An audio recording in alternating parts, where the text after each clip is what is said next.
Assalamualaikum warahmatullahi wabarakatuh. Selamat pagi, selamat siang, atau selamat malam.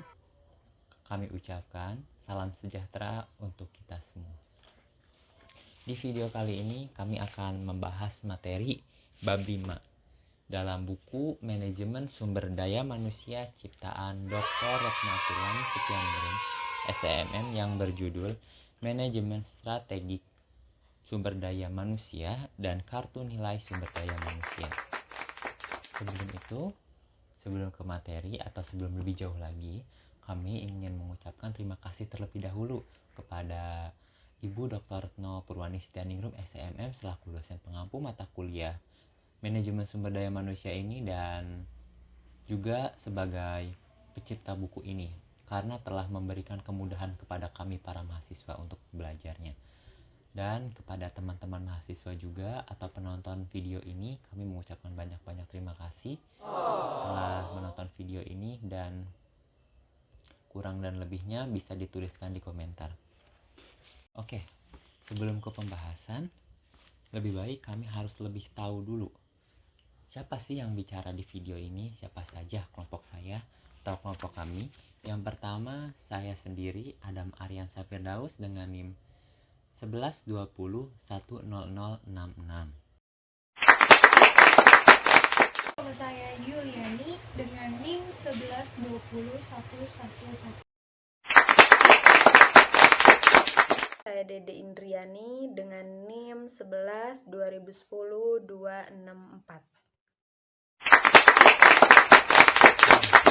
Setelah semuanya berkenalan, saya akan memperkenalkan materinya, lebih tepatnya memperkenalkan materi bab 5 tersebut. Kita tuh akan menjelaskan apa saja di sini. Yang pertama itu ada rencana strategik. Yang kedua itu ada manajemen sumber daya strategik.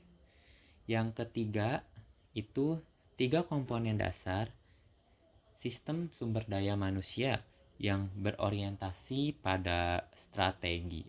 Yang keempat itu ada kartu nilai sumber daya manusia. Setelah tahu apa saja materi yang kelompok kami bakal bahas di video ini, nah, di sini mulailah kita mempelajari materi ini lebih dalam lagi.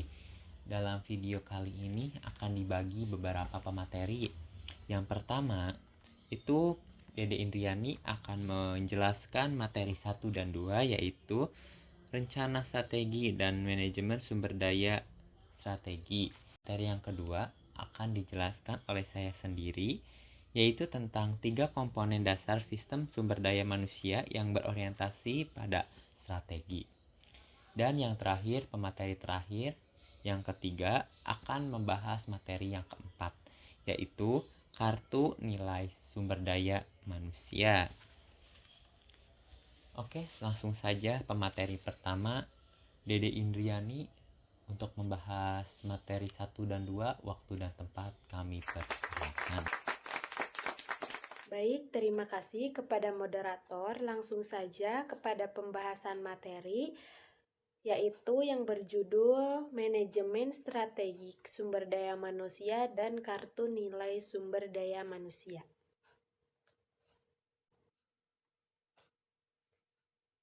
Baik, poin pertama yaitu ada rencana strategik. Rencana strategik yaitu rencana perusahaan untuk menyesuaikan kekuatan kelemahan internal dengan kesempatan dan ancaman dari luar dalam rangka memelihara keuntungan kompetitif. Nah, berarti manajemen strategik ini merupakan suatu sistem yang memiliki komponen yang saling berkaitan untuk mencapai tujuan dan arah yang sama.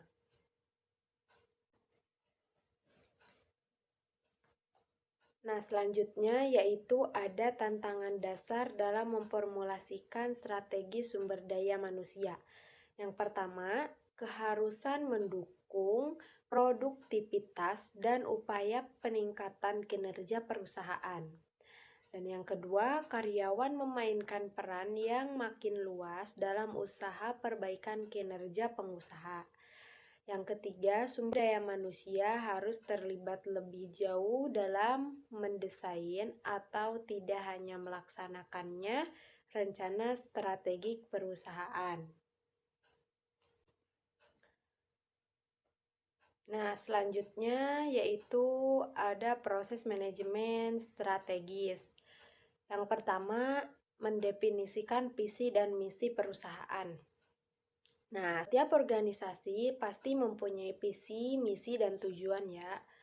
Visi, misi, dan tujuan ini akan menentukan arah yang akan dituju oleh organisasi.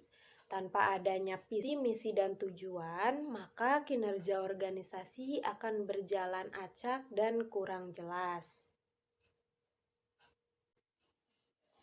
Kedua, menghadirkan audit eksternal dan internal atau analisis SWOT. Nah, analisa SWOT di sini mengidentifikasi peluang dan ancaman eksternal serta mengukur dan menetapkan kelemahan dan kekuatan internal dan menetapkan tujuan jangka panjang.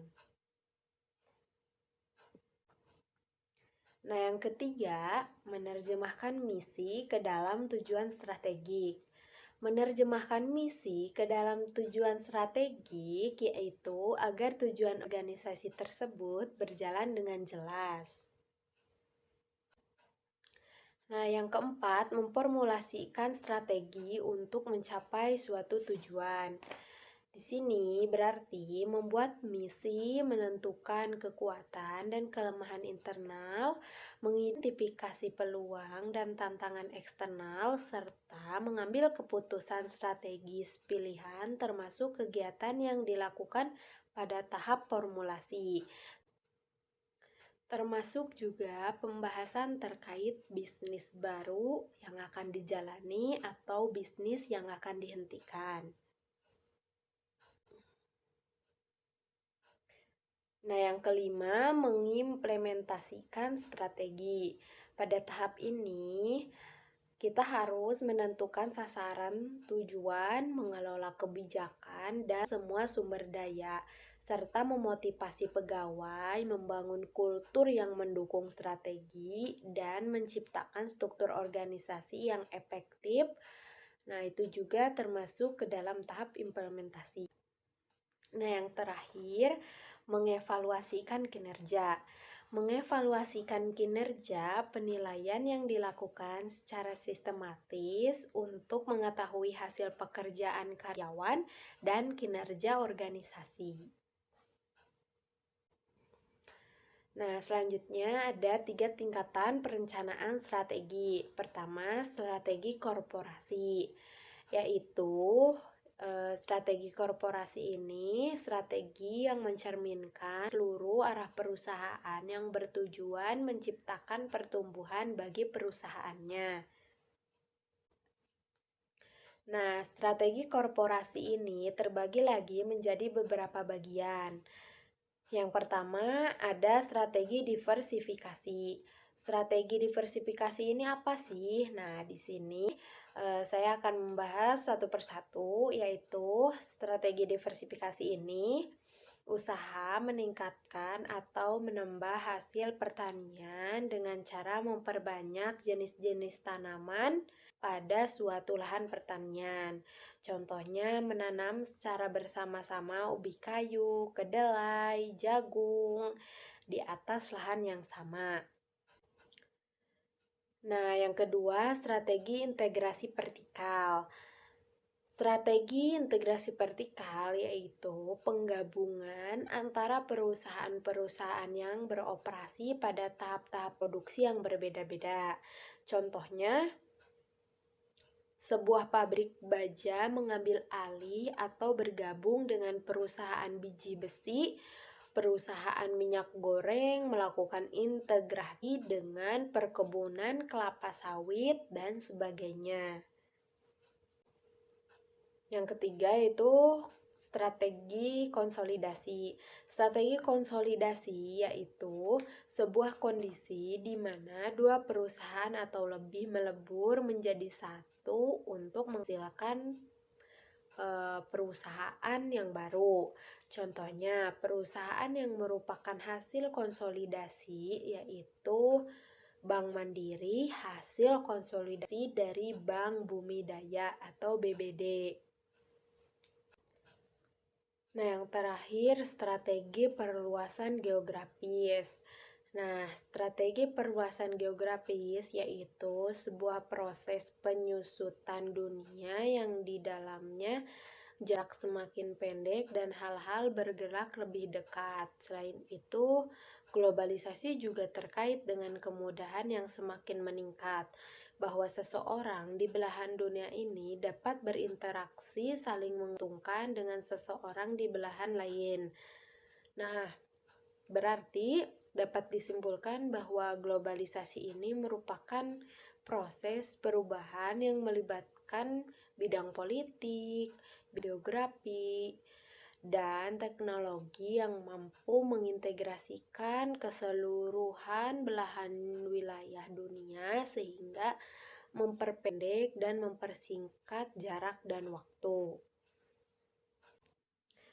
Nah, yang kedua ada strategi bisnis atau kompetitif, yaitu strategi ini digunakan pada tingkat produk atau unit bisnis dan merupakan strategi yang menekankan pada perbankan posisi bersaing produk atau jasa pada spesifikasi atau segmen pasar tertentu.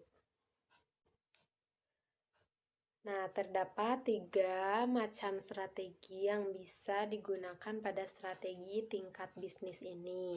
Yang pertama, strategi kepemimpinan biaya rendah. Strategi perusahaan yang mengedepankan pada struktur biaya yang lebih rendah daripada rata-rata industri. Nah, yang kedua, strategi diferensiasi. Nah, diferensiasi ini berarti strategi promosi yang mengupayakan atau mengarahkan konsumen pada produk yang dibuat oleh suatu perusahaan. Nah, yang ketiga, strategi fokus. Strategi fokus ini berarti strategi yang digunakan untuk membangun keunggulan bersama dalam suatu segmen pasar yang lebih sempit. Nah, jenis ini ditujukan untuk melayani keputusan konsumen yang jumlahnya relatif kecil dalam pengambilan keputusannya untuk membeli relatif tidak dipengaruhi oleh harga. Nah, yang ketiga yaitu strategi fungsional. Strategi ini digunakan pada level fungsional seperti operasional, pemasaran, keuangan, dan sumber daya manusia.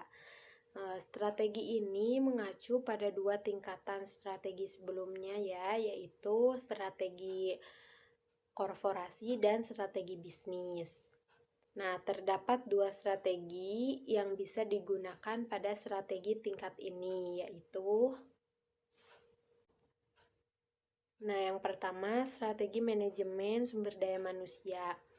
Nah, berarti melakukan dan merumuskan kebijakan sumber daya manusia dan praktek berdasarkan kemampuan karyawan dan perilaku yang diperlukan perusahaan untuk mencapai tujuan strategisnya. Nah, yang kedua, strategi manufacturing.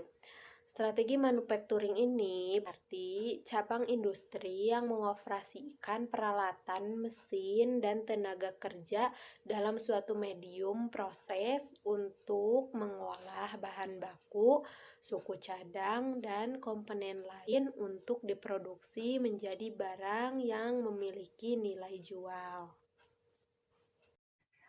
Nah, baik, selanjutnya yaitu manajemen sumber daya strategik, yaitu memformulasikan dan melaksanakan sistem sumber daya manusia, kebijakan, dan aktivitas yang menghasilkan kompetensi dan perilaku karyawan yang dibutuhkan perusahaan untuk meraih tujuan strategik.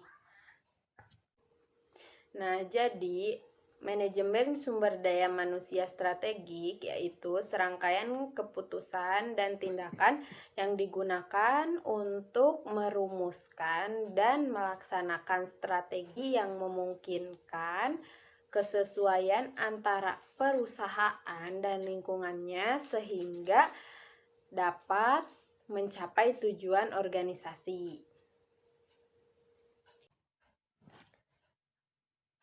Nah, selanjutnya ada keterkaitan korporasi dan strategi sumber daya manusia, yaitu lingkungan kompetitif perusahaan atau lingkungan ekonomi, politik, demografis, dan tren teknologis, ditambah kekuatan dan kelemahan internal perusahaan. Selanjutnya, situasi strategis perusahaan dan rencana strategis perusahaan, serta sumber daya manusia perusahaan atau fungsi lainnya.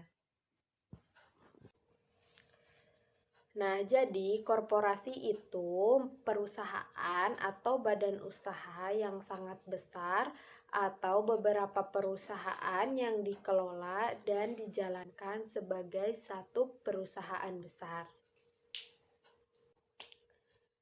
Nah, sedangkan strategi sumber daya manusia yaitu suatu perencanaan mengenai cara bagaimana kualitas sumber daya manusia mampu berkembang ke arah yang lebih baik lagi dan meningkatkan kemampuan kerjanya.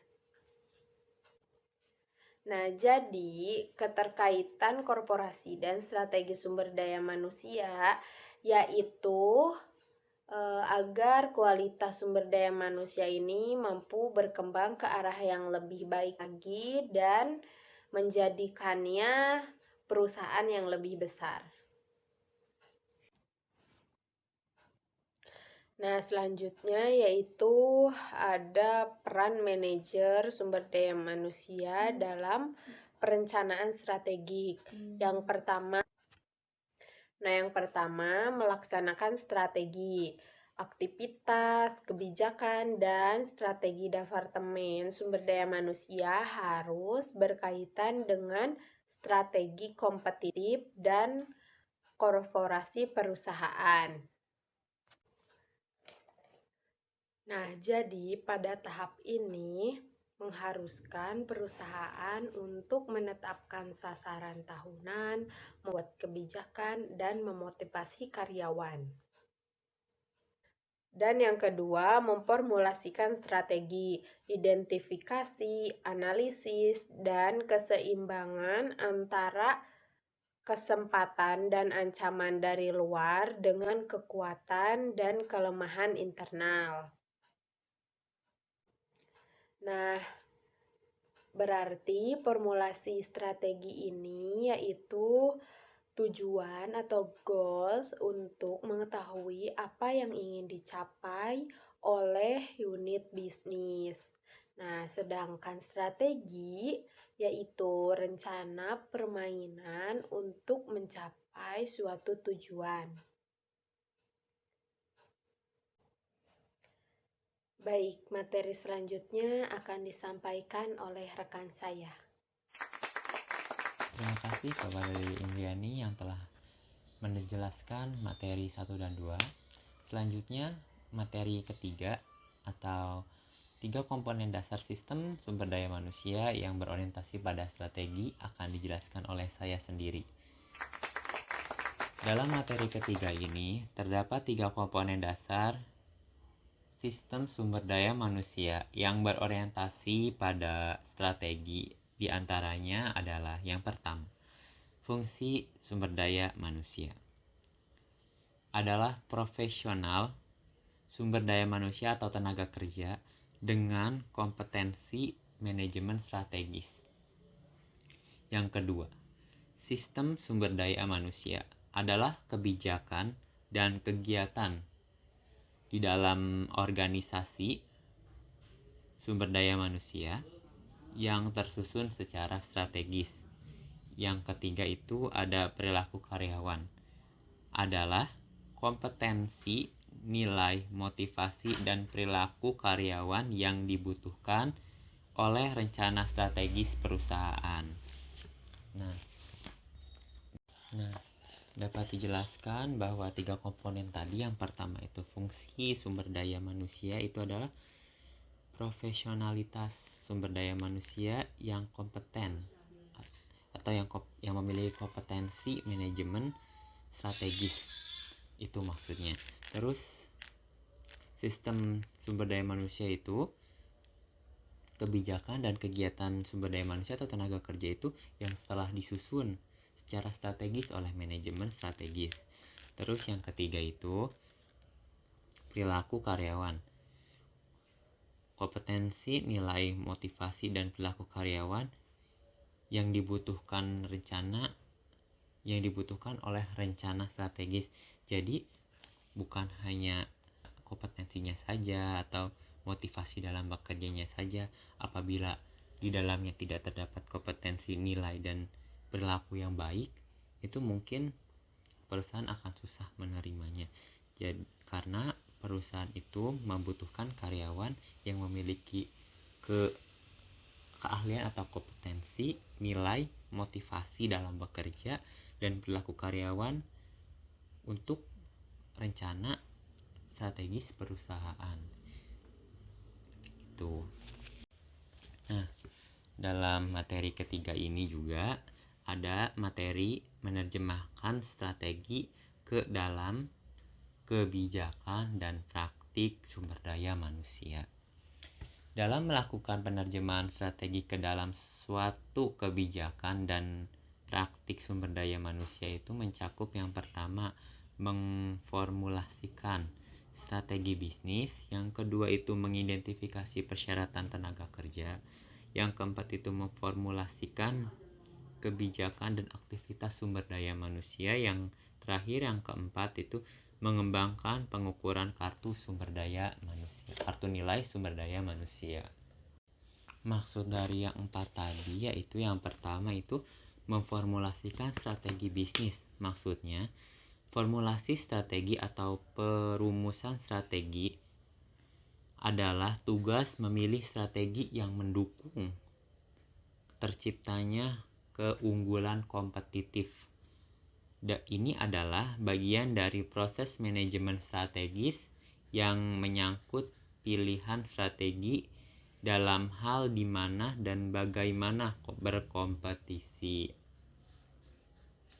Yang kedua itu mengidentifikasi persyaratan tenaga kerja, yaitu menentukan para tenaga kerja yang kompeten dan kompetitif dalam bidangnya agar sesuai dengan penerapan divisi yang ada di perusahaan agar manajemen strategis bisa berjalan dengan lancar. Yang ketiga maksudnya memformulasikan kebijakan dan aktivitas sumber daya manusia. Formulasi kebijakan sebagai bagian dari proses kebijakan publik merupakan tahapan yang paling krusial karena implementasi dan evaluasi kebijakan hanya dapat dilaksanakan apabila tahap formulasi kebijakan telah selesai. Di samping itu, kegagalan suatu kebijakan atau program dalam menciptakan tujuan-tujuan sebagian besar bersumber pada ketidaksempurnaan pengelolaan tahapan formulasi. Nah, yang keempat itu mengembangkan pengukuran kartu nilai SDM. Apa sih kartu nilai SDM itu? Adalah sebuah sistem pengukuran ringkas yang menunjukkan standar kuantitatif dan digunakan untuk mengukur efektivitas dan efisiensi fungsi sumber daya manusia dalam menciptakan tingkah laku karyawan yang dibutuhkan untuk mencapai tujuan-tujuan strategis perusahaan. Dan sudah sampai situ saja yang dapat bisa saya sampaikan. Selanjutnya materi keempat yaitu kartu nilai sumber daya manusia yang akan dijelaskan oleh Yuliani. Waktu dan tempat kami persilakan. Baik, terima kasih kepada moderator. Di sini saya akan menjelaskan materi tentang kartu nilai SDM. Kartu nilai SDM yaitu sebuah sistem pengukuran yang menunjukkan standar kuantitatif dan digunakan untuk mengukur efektivitas dan efisiensi fungsi SDM dalam menciptakan tingkah laku karyawan yang dibutuhkan untuk mencapai tujuan-tujuan strategis perusahaan. Selain itu juga, kartu ini berfungsi untuk mencatat perilaku karyawan dalam pencapaian tujuan strategis perusahaan. Dengan cara ini, maka aktivitas SDM memunculkan perilaku karyawan, menghasilkan keluaran dan prestasi dalam cakupan luas dan strategis perusahaan. Selanjutnya, ada 3 tipe informasi untuk menciptakan kartu nilai SDM. Yang pertama, ada strategi perusahaan. Strategi ini akan menentukan apa perilaku karyawan yang penting dan keluaran organisasi yang penting secara strategik. Yang kedua, ada hubungan sebab akibat antara aktivitas SDM, perilaku karyawan, output organisasi, dan kinerja organisasi. Manajer harus memahami hubungan sebab akibat antar aktivitas SDM, perilaku karyawan, hasil output organisasi, dan kinerja organisasi. Yang ketiga, ada ukuran untuk mengukur semua aktivitas dan hasil yang terlibat. Manajer harus memiliki ukuran yang dapat digunakannya untuk mengukur semua aktivitas dan hasil yang terlibat, khususnya aktivitas SDM. Selanjutnya ada hubungan dasar kartu nilai SDM, yaitu ada aktivitas SDM, lalu munculnya perilaku karyawan, kemudian output organisasi yang relevan secara strategis, dan dilakukan secara organisasi untuk mencapai tujuan strategis. Materi terakhir yaitu ada 7 tahap penggunaan pendekatan kartu nilai SDM, yaitu meliputi yang pertama ada mendefinisikan strategi bisnis. Yang kedua, menjabarkan aktivitas rantai nilai perusahaan. Yang ketiga, mengidentifikasi keluaran organisasi yang diperlukan secara strategik. Yang keempat, ada mengidentifikasi perilaku dan kompetensi tenaga kerja yang dibutuhkan.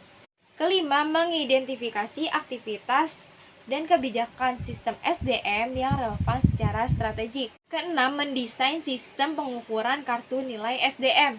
Yang terakhir, mengevaluasi secara periodik sistem pengukuran.